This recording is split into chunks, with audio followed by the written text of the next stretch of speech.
Hussein, Hussein, Hussein, Hussein, Hussein, Hussein, Hussein, Hussein, Ali Maula, Haidar Maula, Yali Maula, Haidar Maula, Yali Maula, Allah Maula, Yali Maula, Haidar Maula, Ya Ali, Hussein, Ya Hussein, Ya Hussein, Ya Hussein, Hussein, Ya Hussein, Hussein, Ya Hussein, Ya Hussein, तुमसे बिछड़ के माँ का मुश्किल बहुत है जीना,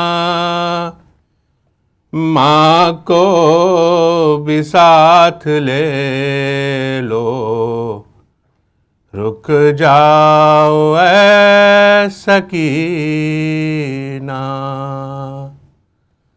रुक जाओ ऐ सकीना, रुक जाओ ऐ सकीना। हर सिमत है अंधेरा, हर राह पर खतर है, हर राह पर खतर है, हर सिमत है अंधेरा, दुश्मन है चार जानिब, दिल में छुपाए कीना, रुक जाओ ऐ सकीना, रुक जाओ ऐ सकीना, रुक जाओ ऐ सकीना। खा खा के तुम तमाचे घबरा गई हो शायद, घबरा गई हो शायद, खा खा के तुम तमाचे, आशाम सीख जाओ इन आंसुओं का पीना, रुक जाओ ऐ सकीना, रुक जाओ ऐ सकीना, रुक जाओ ऐ सकीना। आ जाओ मैं सुला दूं सर ज़ानुओं पे रख कर, सर ज़ानुओं पे रख कर, आ जाओ मैं सुला दूं, जख्मी बहुत है बीबी तेरे पिदर का सीना, रुक जाओ ऐ सकीना, रुक जाओ ऐ सकीना, रुक जाओ ऐ सकीना। अम्मू को जाने मादर इस तरह मत सजा दो, इस तरह मत सजा दो, अम्मू को जाने मादर अब्बास की जबी पर आ जाएगा पसीना, रुक जाओ ऐ सकीना, रुक जाओ ऐ सकीना, रुक जाओ ऐ सकीना। रुख पर लहू जमा है, कानों से खून है जारी, कानों से खून है जारी, रुख पर लहू जमा है, बेटा तड़प उठेगा जाने शहे मदीना, रुक जाओ ऐ सकीना, रुक जाओ ऐ सकीना, रुक जाओ ऐ सकीना। है कैद शाम की अब तन्हाइयाँ मुक़द्दर, तन्हाइयाँ मुक़द्दर है।